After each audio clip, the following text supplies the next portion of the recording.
Hi, friends. Welcome to this week's episode of Brunch Talk, brought to you by the DATEABLE podcast. This is where we answer all of your burning dating questions in an amount of time that you would eat an omelet or drink a milkshake or drink a vodka soda or a mimosa. I'm going to just keep naming all the things you can eat or drink in about 20 minutes or less. I feel like I'm getting hungry just hearing that, and now I want to do brunch on Sunday. Yesterday, I walked by this place that had bottomless mimosas for $22, and the old me would have been like, hell yeah. And then the present me threw up in my mouth a little bit. It's like, oh, I don't think we ever did bottomless mimosas together, but I definitely did it before I met you, like every Saturday or Sunday. It was aggressive. And I just remember doing the day of bottomless mimosas. We'd start around 12. Back then, I used to work out all the time, too. So I would work out in the morning because I knew it was just going downhill after. We'd do like 12 or 1 o'clock brunch, and then we just keep going. And I would be home by 10, pass out, and then I'd wake up at like 4 a.m. because I just was so disoriented and slightly hungover. And then your week is fucked. That's what bottomless mimosa does to you. I wonder if anybody who listens to this show quite a bit, they probably just think we get so trashed during brunch. That is all we ever talk about. It's not. We have sober brunches. Thank you very much. The older, more mature versions of us, we do have sober brunches. But back in the day, I mean, hell, if you talked brunch, that was synonymous with getting blackout drunk. Yeah. Well, actually, just recently we met up, and it wasn't quite brunch. It was like maybe lunch more. But your friend brought over mimosas, and I was just like, whoa, I haven't had mimosa pitcher in forever. So it comes full circle because they have a kid. So they had a weekend away from their kid and thought they wanted to relive their 20s all over again. He's like, why wouldn't we get mimosas? Well, it was a good time. I actually find that sometimes with people with kids, they want to rage more than people without that are in their late 30s, early 40s. I feel like if you don't have kids, a lot of times, I'm not saying everyone, but I think you and I'll leave it to you and I, so we're not making generalizations, that we've kind of just come out of that phase more. Yeah. So it doesn't feel like a special treat because it's like if we wanted to, we could any day. There's nothing holding us back, but we just don't really desire it anymore. Yet sometimes people with kids, they feel like they can't do it. So when they have that opportunity, it's go time. I know. Another observation I've had recently is it's not that I'm opposed to drinking, but I want to know what kind of alcohol I'm putting into my body. Oh my God. And whether it's like high quality alcohol. So if I'm around really good alcohol, I might down a few drinks. But if it's like, drinks that don't taste very good, I'm not drinking for the sake of getting drunk anymore. I actually want to enjoy every sip. Yeah, and $20 bottomless mimosa is the bottom of the barrel champagne. Is it like really, Andre, Julie? $2. Yes. Newsflash, it's the bottom of the barrel. They're trying to make a profit, guys. I remember my old landlord. I think I told you this, Julie. He used to get me the funniest Christmas presents. And it was very nice to get me presents anyway. I always just get him like cookies or something. And right as soon as I drop off cookies at his door, immediately a gift follows. So you know it was not a planned gift. It was a reactive gift. The first year he got me a used wallet and a screwdriver. In an Anthropologie bag that was definitely not his because it had stains on it. He like pulled it out of the recycling bin. Okay. And then the second year, he gave me half a bottle of Quail Oak. Wait, Quail Creek? Quail Oak. I'm going to look this up. Quail Oak wine. Yeah, Quail Oak wine. Okay. A full bottle is $3.30. Oh my God. So a half bottle is $1.99. And that guy was such a character. And first of all, I was like, why does this guy have a half bottle of Quail Oak wine sitting in his house anyway? And second of all, what am I going to do with this? I'm not that desperate to be drinking this right now. But what was good was that it catches fruit flies. Oh my God. That's this guy. I mean, I remember when you would tell me about your gifts. I mean, he's clearly just pulling them out of his cupboard or anything or that he doesn't trash. want anymore. It's just hilarious. But anyways, we've ranted about bad alcohol, so we might as well rant about something dating related. So here we go. Okay. The question for this week is, how can I tell if someone likes me back? Yeah, and for more context, I've been dating this girl and I'm getting mixed signals. When we're out, it feels like she's really into me, but between dates, she goes radio silence, and sometimes it's hard to get a confirmation for the next date. Help, I'm confused if this person likes me or not.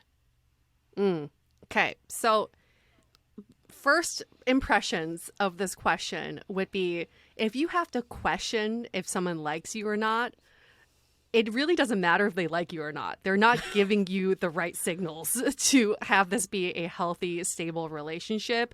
We're so concerned with getting other people to like us back. Sometimes we don't stop to think about, do I even like this person and how they make me feel? So top line right here is, if you have to question if someone likes you, I think you have to question if you like them. Yeah, I think mixed messages is a message. Yeah. Oftentimes we are saying, well, I'm unsure. I haven't heard back from them. Maybe they do, maybe they don't.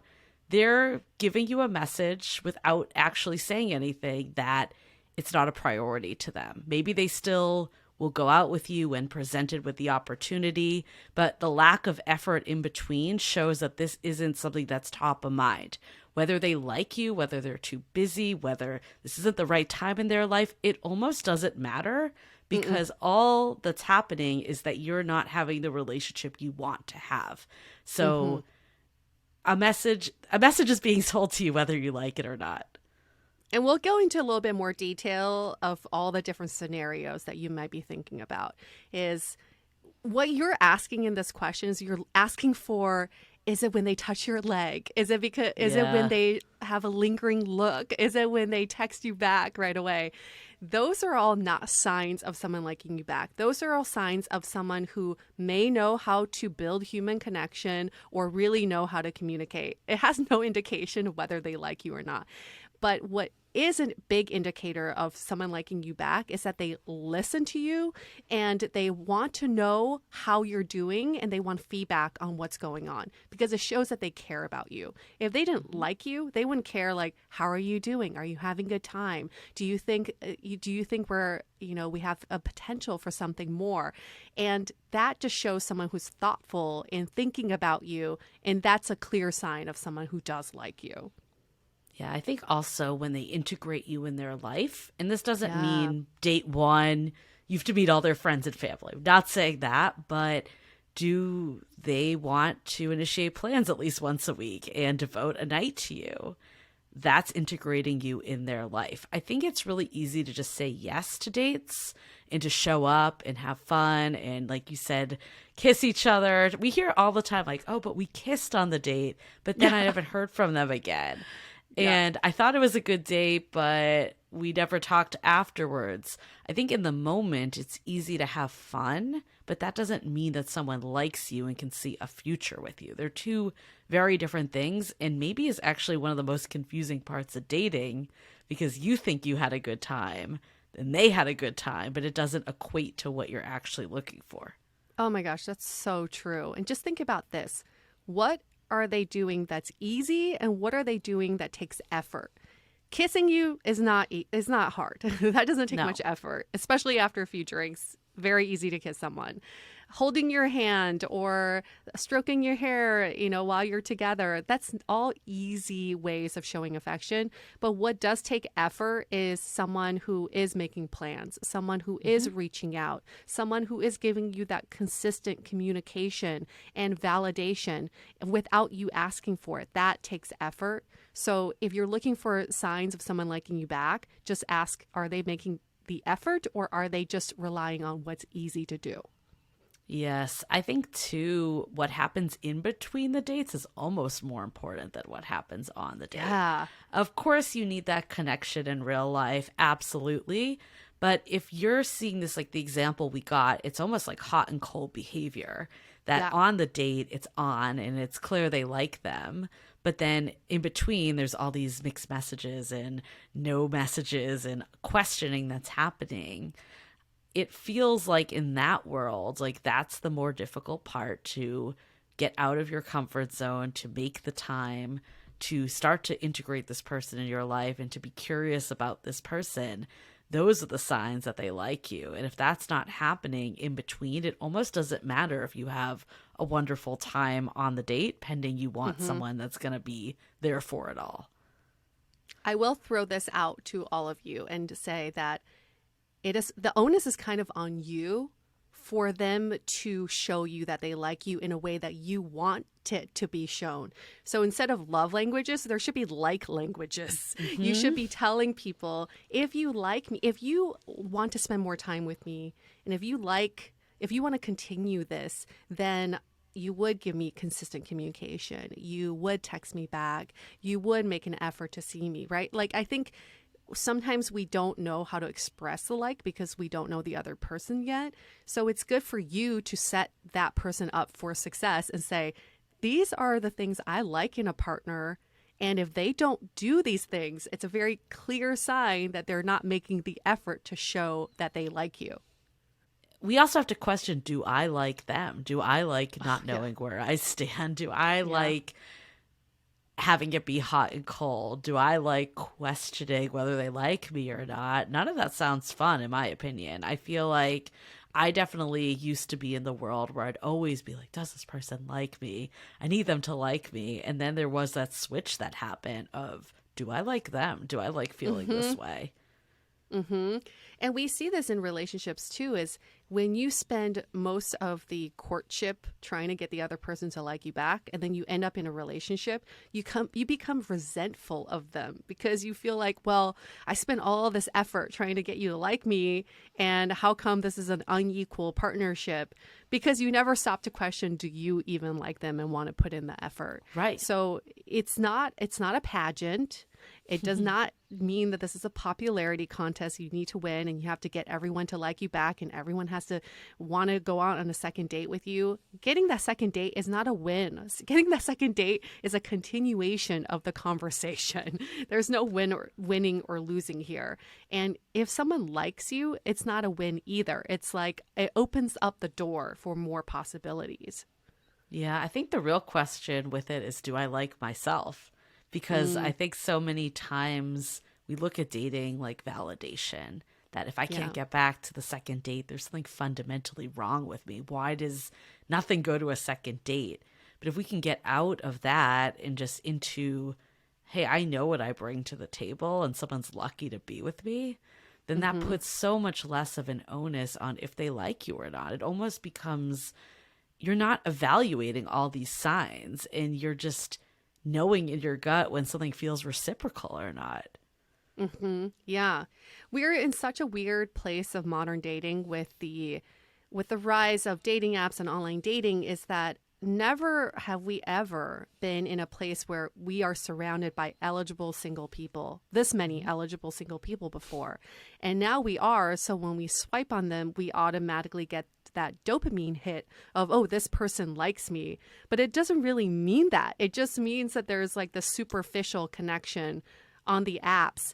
And so for some reason, we get in this mindset of like, I want as many people to like me as possible without stopping to think, why do I want that? Like, what is it?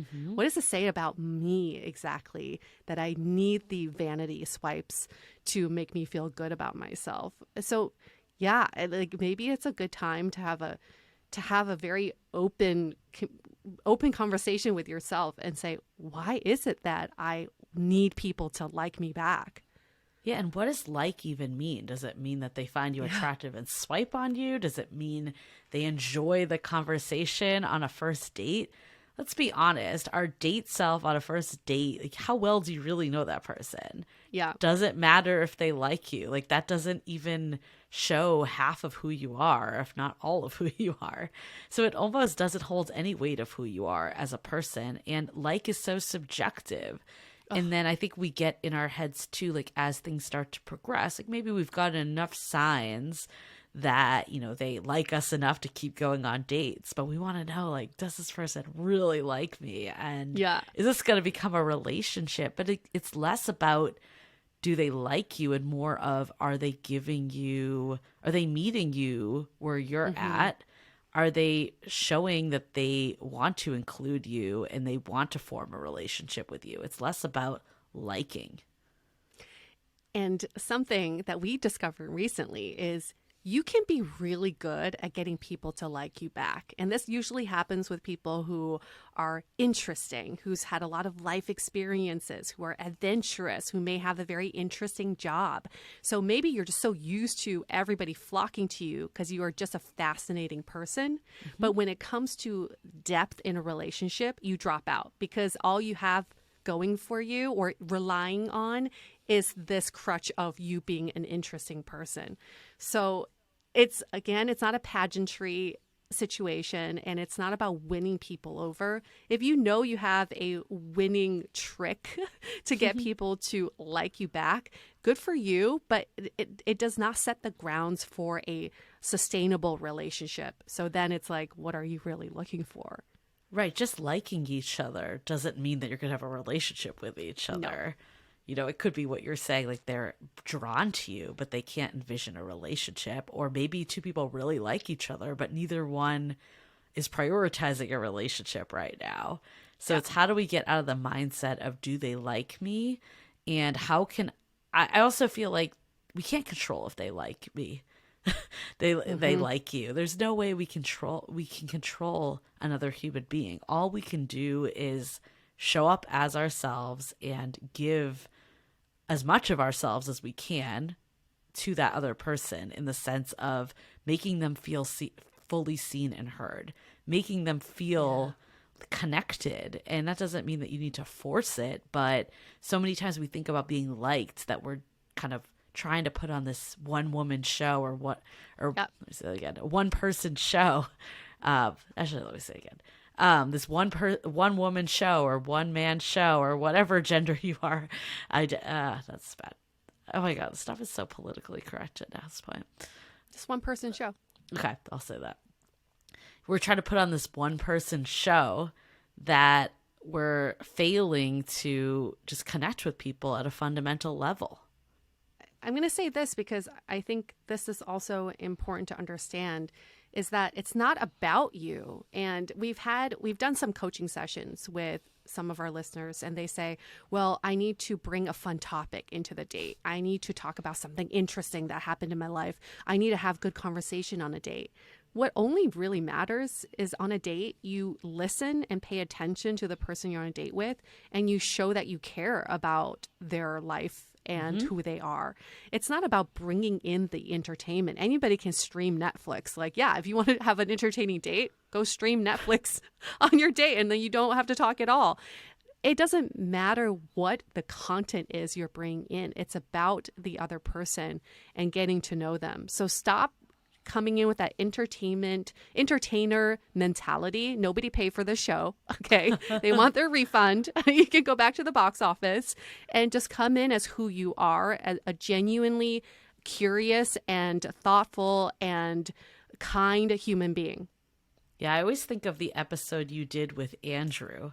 Always, we had you on the blind date. This was such a revelation for you. Such a revelation. Because you went in being like, I'm going to slay this date. I know how to do a first date.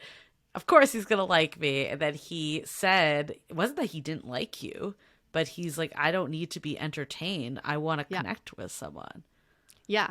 And he said point blank, it's very easy to go on a good date. You know, like I can be entertained. I can talk to anybody, but it's very hard to find a connection on a date. Yeah, that was eye-opening for me. And I certainly dated differently. And it bled into other parts of my life too, where it's like going on job interviews and connecting with friends. It's not about the stories you bring in. It's about connecting. We always forget that. Yep. So bringing it back to this one, though, if someone's giving you those mixed messages, I think, first of all, need to stop and be like, do I even like this person? That's number one. Do I like being treated this way? And if you feel like it's worth it still, have a clarifying conversation and say that, you know, I want to be with a partner, or let me say it again. Have a clarifying conversation to share how you like to be treated. Yes. Well, thank you for this question. We love it. It's not as simple as when we were in the third grade and saying, do you like me? Because I like you. And now we're together. I mean, it's so funny because it's like, it isn't that simple, but maybe it should be that simple. That would be maybe nice. In this case, too, it's like, hey, we've gone on a bunch of dates. I really like you. Like, how are you feeling? Like, what? Like, that's like the passing the note of the fifth grade. Yeah.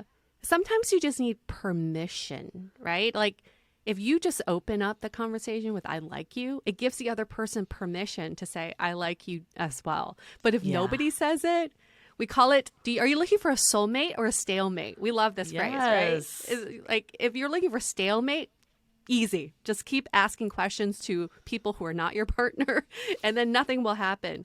But if you want to move it along, come forward with what you're asking for. Yeah, and if you say, do you like me? They're probably wondering, do they want me to like them? You're right, yeah. Am I supposed to say yes? But if you start with, hey, I really like you. I feel like I'm getting mixed messages. Like, what's going on for you? There you go. Yeah. Yes. Yeah, you're right. Maybe we should simplify it a little bit. And that's why we love these questions, because we help you. We will answer the question for you, but we'll also help you rephrase and reframe the question. So keep them coming. You can email us your questions by emailing hello@dateablepodcast.com, or you can DM us on Instagram @dateablepodcast. And we always read those questions and we try to answer them to the best of our ability.